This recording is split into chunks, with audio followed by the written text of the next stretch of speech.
Salam dostlar, bir günləri ala qarğa bülbülə deyir ki, gəl bir-birimizi qonaq çağıraq, görək kimin yaşayışı yaxşıdır.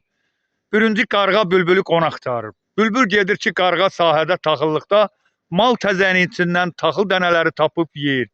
Deyir, bu boyda qidalanmaqla nə qədər yaşayırsan, deyir 300 il.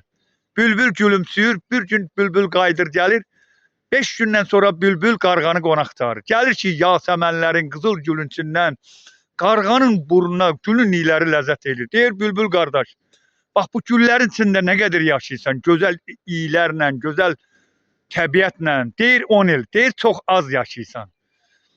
Deyir 300 il yaşayıb sahədə mal təzəyin içindən taxıl tapıb yeməkdənsə 10 il yaşayıb güllərin içində gözəl yaşamaq lazımdır. İndi bu dövranı yaşayırıqsa zərərli vərdişlərdən, pis şeylərdən uzaq getmək lazımdır. Heç kimin haqqın, heç kimin dostun, heç kimin xətrinə dəymək lazım deyil. Yaşamaq lazımdır.